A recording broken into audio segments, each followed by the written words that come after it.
Olá, olha, as empresas gastam rios de dinheiro em treinamento, né? A gente está falando de mais de 50 bilhões de dólares por ano, só nos Estados Unidos. Uma fortuna. Exato. Mas o ponto que chama atenção é que, assim, parece que uma fatia enorme desse investimento simplesmente evapora. É o que o pessoal está chamando de aprendizado sucata. É um termo forte, né? Mas descreve bem a situação.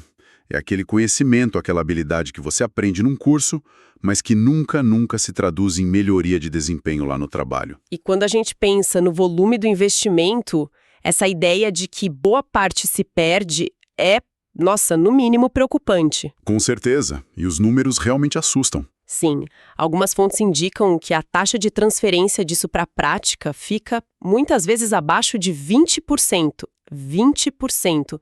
E tem estimativa que fala em só 10%. É muito baixo. Principalmente hoje, né? No mundo onde capital humano, agilidade de aprendizado, tudo isso é visto como essencial para competir. Totalmente. Tem aquela frase do Warren Bennis, né? O capital humano é a vantagem competitiva.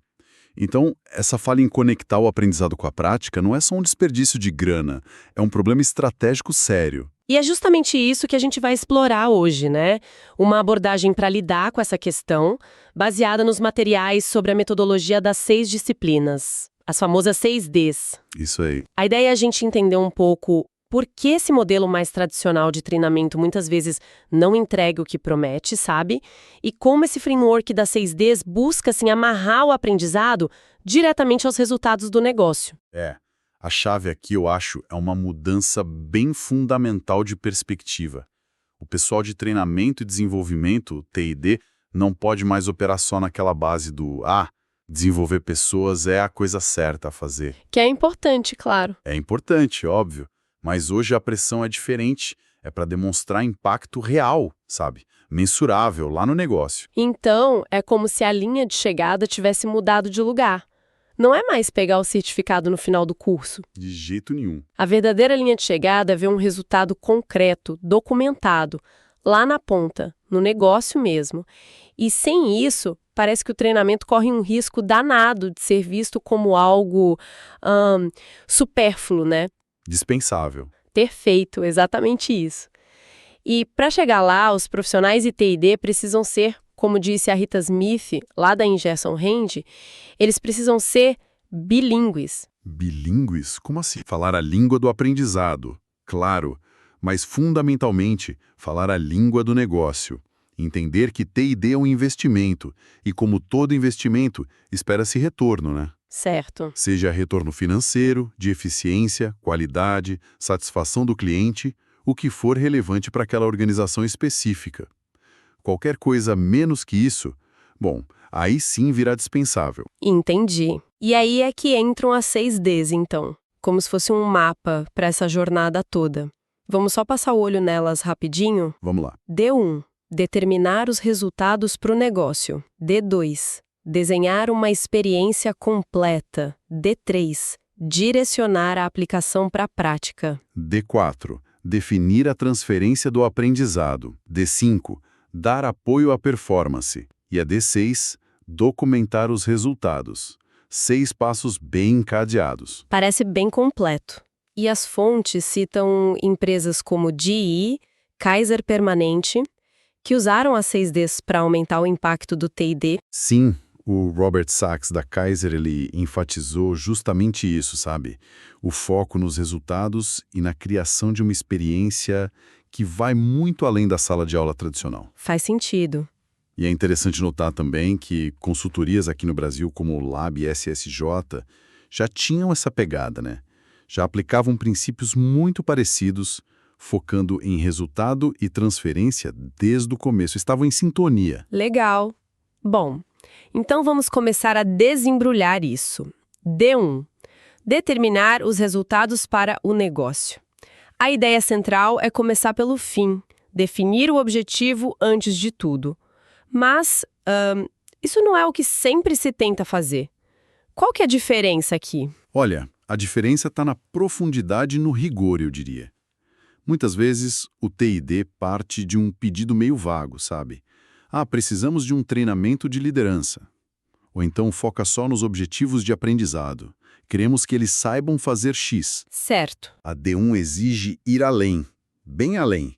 É perguntar qual problema de negócio esse treinamento vai resolver. Qual resultado mensurável, lá na ponta, a gente está buscando? E não é só dinheiro, né? Não é só ROI financeiro. De jeito nenhum. Pode ser aumentar a satisfação do cliente em X%, reduzir o tempo de ciclo em Y, melhorar o engajamento da equipe medido pela pesquisa Z.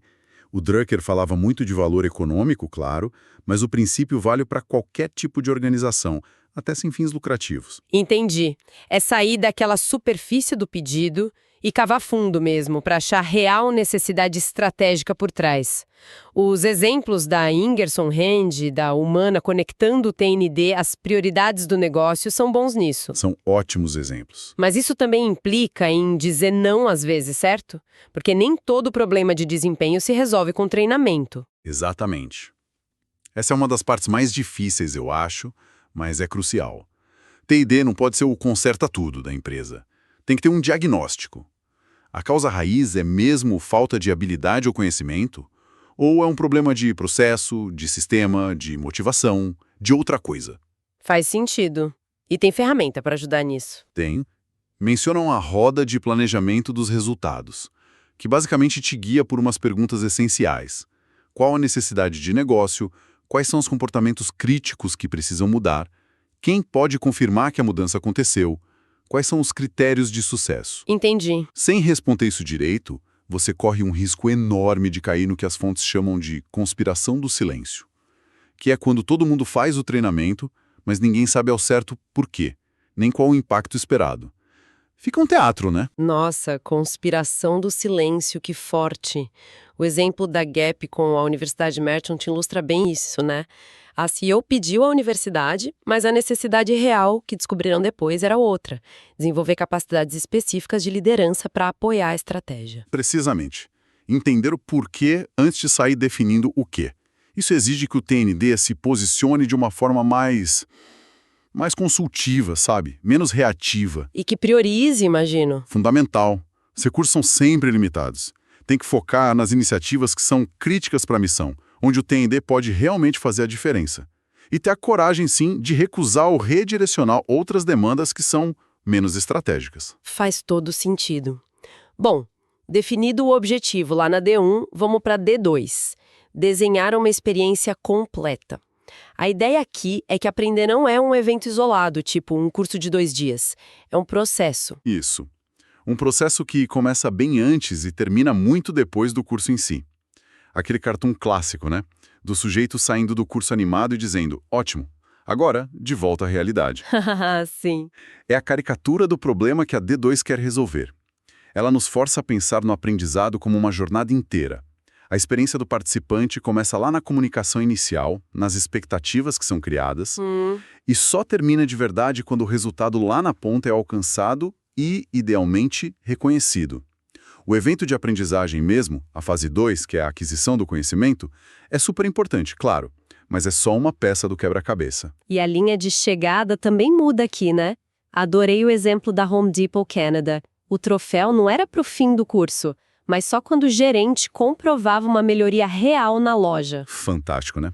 Isso muda completamente o foco. Deixa de ser completei o curso para ser gerei impacto. Totalmente. E como a D2 estrutura essa jornada? Basicamente, em 4 fases.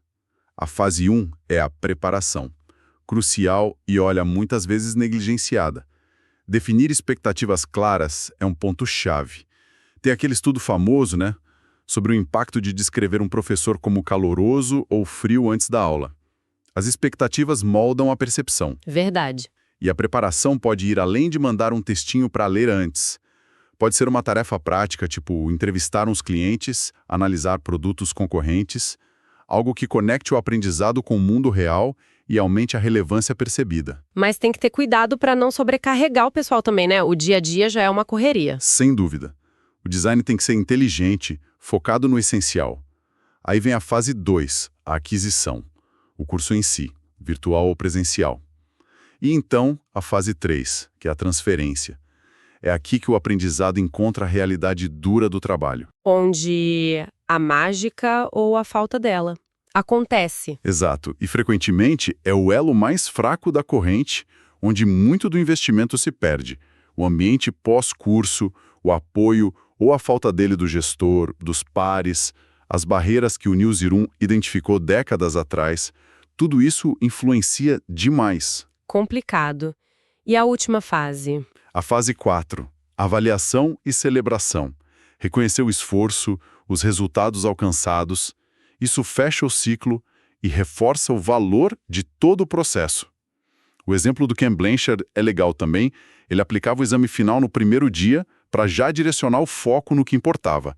Uma tática interessante para essa fase. Interessante mesmo. Bom, então, como a gente garante que o aprendizado realmente saia da sala de aula ou da tela e vá para a prática?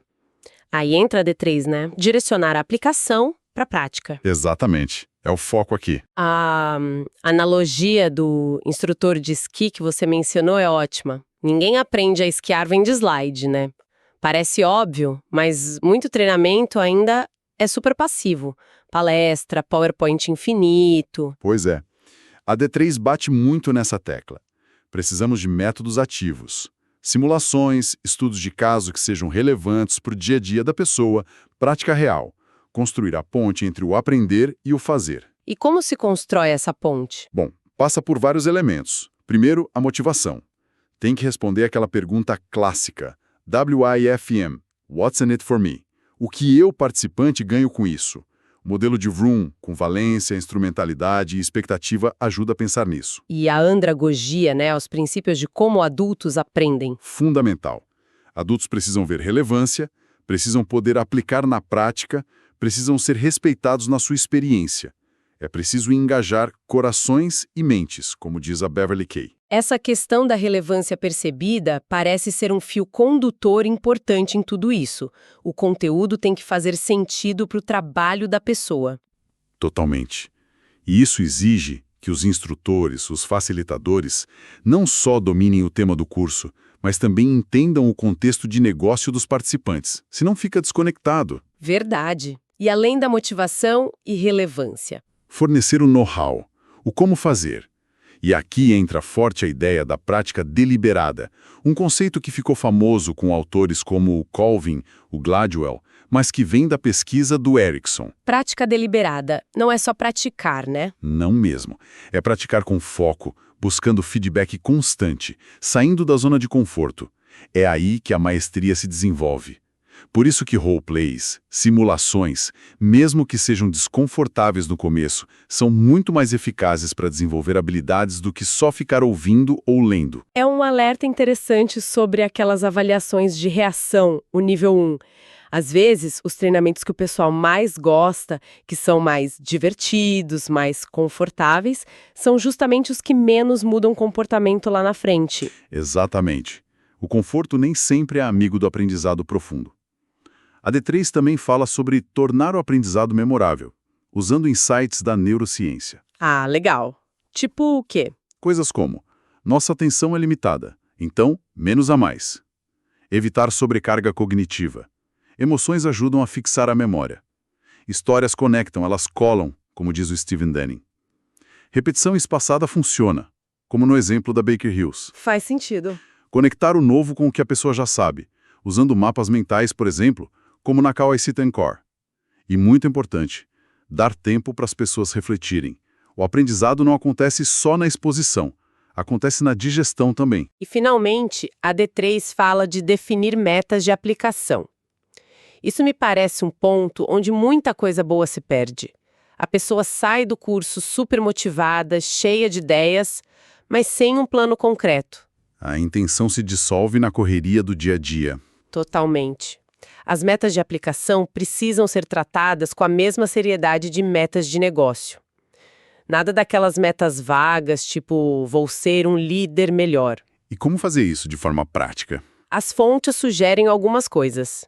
Dedicar tempo de qualidade no final do curso para isso, talvez até começar a pensar na aplicação mais cedo durante o programa. Envolver o gestor, tipo, enviar as metas para ele para criar um compromisso.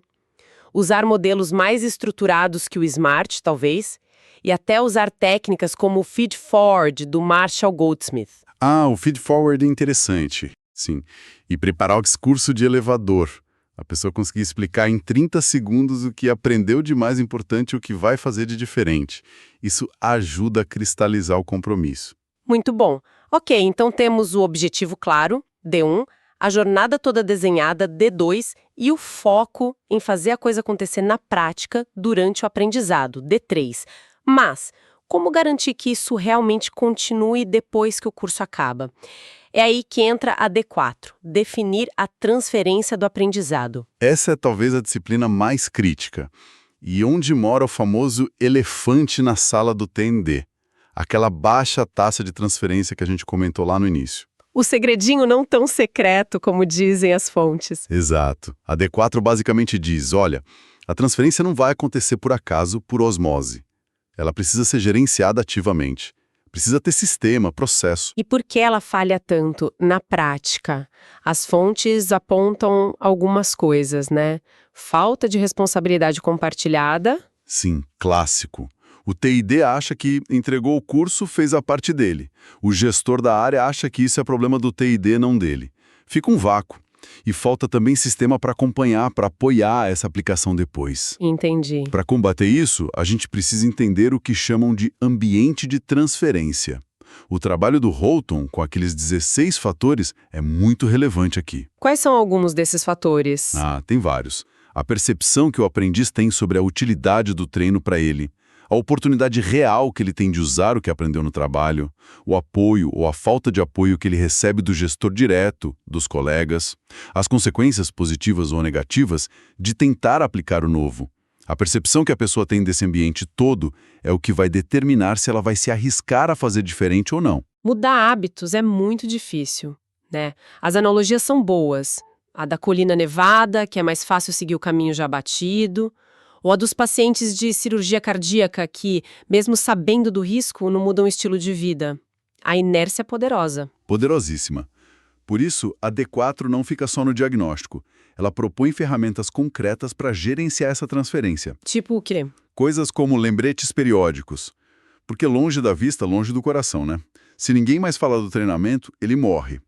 Sistemas de gestão da transferência, como aquele exemplo do Friday Fives, que funciona quase como um antivírus organizacional, lembrando as pessoas das suas metas de aplicação. Ah, que legal essa ideia do antivírus. E principalmente criar accountability. Responsabilidade em vários níveis. O indivíduo tem que se sentir responsável, a equipe e, fundamentalmente, o gestor. O exemplo da GE é marcante.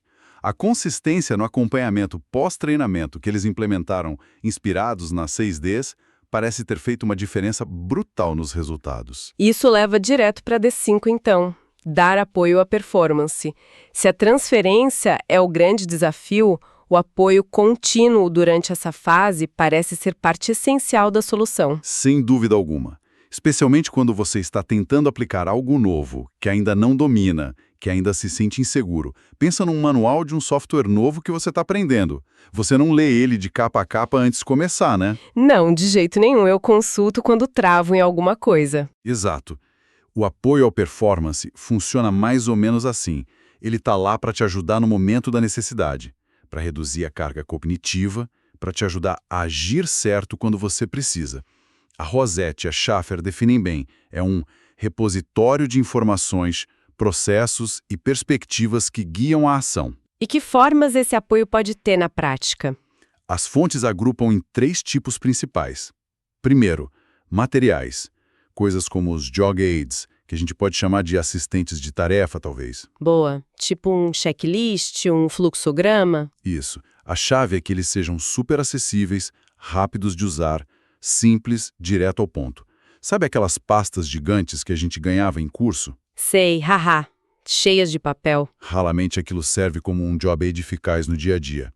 É muito denso, difícil de achar o que você precisa na hora H. O segundo tipo são os sistemas eletrônicos de apoio, os EPSS. A tecnologia ajudando. Sim, idealmente integrados no fluxo de trabalho da pessoa, oferecendo ajuda contextualizada, na hora certa.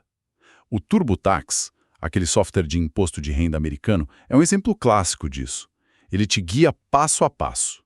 O desafio aqui é o design, né? Tem que ser focado na performance, não só na informação, tem que ser colaborativo, usar a linguagem do usuário, ser conciso para ler na tela. Certo. E o terceiro tipo de apoio? Pessoas. E aqui, olha, o papel do gestor é absolutamente central. De novo, Parece que tudo volta para o gestor, né? em grande medida sim. Tem um estudo da Pfizer que as fontes citam que é brutal. Mostra o impacto gigantesco que o envolvimento ou a falta de envolvimento do gestor direto tem na transferência do aprendizado para a prática. E como a gente consegue engajar os gestores nisso? Porque eles também têm 1000 outras prioridades. É o desafio. As fontes apontam 4 condições para motivar os gestores a apoiarem. Primeiro, eles precisam ver valor nisso para o time deles e para o negócio. Segundo, eles precisam se sentir confiantes capazes de ajudar. Terceiro, precisam saber exatamente o que se espera deles, o que fazer. E quarto, ponto importante, eles precisam ser cobrados por isso também. Ter accountability. Entendi. Então não basta só pedir para o gestor apoiar. Não. O TND precisa talvez fornecer ferramentas, guias, checklists ou até um mini treinamento para os gestores sobre como eles podem efetivamente apoiar a aplicação do aprendizado das suas equipes. Ser parceiro do gestor nisso. Faz sentido. E além dos gestores, quem mais pode dar esse apoio? Os próprios facilitadores do treinamento podem ter um papel estendido, atuando como coaches ou orientadores por um período após o curso. Os colegas também são um recurso fantástico. Formar comunidades de prática onde o pessoal troca experiências, se ajuda. O Gary Jussela falava muito disso. E, claro, coaches formais internos ou externos podem ser muito valiosos, especialmente para habilidades mais complexas de liderança ou comportamentais. Muitas opções de apoio, então. Chegamos à última disciplina, a D6, documentar os resultados. Depois de todo esse esforço enorme em alinhar lá na D1, desenhar a experiência na D2, focar na aplicação na D3, gerenciar a transferência na D4 e dar apoio na D5, ufa, a gente precisa saber se funcionou, né? Precisa? E aqui tem outra dor comum no mundo de TI/D, que é medir o impacto. Sempre parece um desafio gigantesco. E por que é tão indispensável medir, segundo as 6Ds? Bom, por 2 motivos principais. Primeiro, para justificar o investimento. TI/D compete por recursos escassos na empresa, como qualquer outra área. Precisa mostrar que entrega valor para o negócio. Segundo, e talvez até mais importante, para melhorar continuamente. Aquela analogia do pelotão de tiro que não sabe onde está acertando é perfeita. Haha, boa. Se você não tem feedback sobre os resultados do seu treinamento, como é que você vai saber o que funcionou, o que não funcionou, o que precisa ser ajustado para o próximo? Avaliação não é só para provar valor, é para impulsionar a melhoria. E por que é tão difícil avaliar? O que causa essa ansiedade que muita gente tem em relação à avaliação de T&D? As fontes apontam algumas causas. Às vezes é difícil mesmo isolar o impacto do treinamento de outros fatores. Falta tempo, falta expertise em metodologia de avaliação e muitas vezes o foco acaba sendo em métricas erradas que não dizem muito sobre o impacto real. Tipo, contar quantas pessoas foram treinadas. Exato. Ou a nota que deram por cafezinho. Então, o que seria uma avaliação eficaz, segundo a D6? Ela precisa ter 4 características-chave. Ser relevante, medir o que importa para o cliente, para o stakeholder do negócio, conectado com aqueles objetivos definidos lá na D1. Ser crível, ter uma metodologia sólida, usar fontes confiáveis, ser justa. Ser convincente, e aqui entra um ponto interessante, não basta ter só números. As histórias, os exemplos concretos ajudam demais a tornar a avaliação memorável e impactante. E por fim, ser eficiente, ter um custo-benefício razoável, ser feita no tempo certo. Esse foco no cliente da avaliação é interessante. Sair daquelas métricas de vaidade do T&D, né? Horas de treinamento, número de participantes, as notas de reação. Sim, o nível 1 de Kirkpatrick. Isso, e medir o que realmente importa para o negócio. O alerta sobre supervalorizar essas avaliações de reação é importante. Tem exemplos do hacking do Chevalier mostrando que nem sempre o curso mais popular é o que gera mais resultado lá na frente. Exatamente. Às vezes, o desconforto durante o aprendizado é necessário para a mudança real acontecer. Então, o que medir? O ideal é usar métricas de negócio que a empresa já acompanha, se possível. Vincular diretamente. Vincular, observar mudanças de comportamento, seja por autoavaliação, avaliação do gestor, dos pares, até de clientes, como no exemplo da CallSource, que usava gravações de ligações. Coletar opiniões qualificadas também pode ser útil, satisfação de clientes, engajamento dos funcionários, avaliações 360, mas com muito cuidado na metodologia da pesquisa. Certo. Usar estimativas financeiras, mas com critério e transparência. E como eu disse, contar histórias de sucesso. Tem métodos para isso, como o Success Case Evaluation do Brinkerhoff, que ajudam a coletar e apresentar essas histórias de forma estruturada e poderosa. Elas dão vida aos números. E tem um processo para fazer essa avaliação toda. As fontes sugerem um processo de 6 passos, basicamente. Primeiro, confirmar de novo quais resultados realmente importam para o cliente. Segundo, detalhar o plano de avaliação, o que vai medir, quando, como vai comparar, antes e depois, grupo de controle. Terceiro, coletar e analisar os dados. Quarto, relatar os achados, e aqui é crucial usar a linguagem do negócio, fazer um sumário executivo claro, ninguém vai ler um relatório de 50 páginas. Verdade.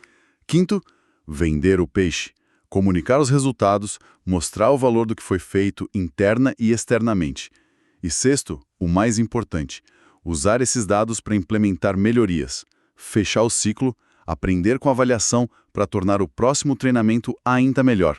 É um ciclo contínuo. Ufa! Percorremos as 6 disciplinas.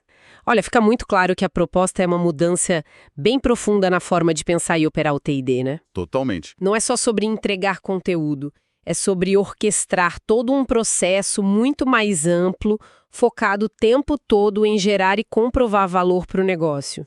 É uma abordagem exigente, não tem dúvida. Requer disciplina, não é à toa que chamam de disciplinas. Requer um alinhamento muito forte com o negócio, um olhar que vai muito, muito além da sala de aula ou da tela do computador. Mas a promessa é grande, né? Transformar o T&D de um centro de custo que muitas vezes é questionado em um parceiro estratégico de verdade. Exatamente essa é a promessa. E a relevância disso hoje é enorme, né?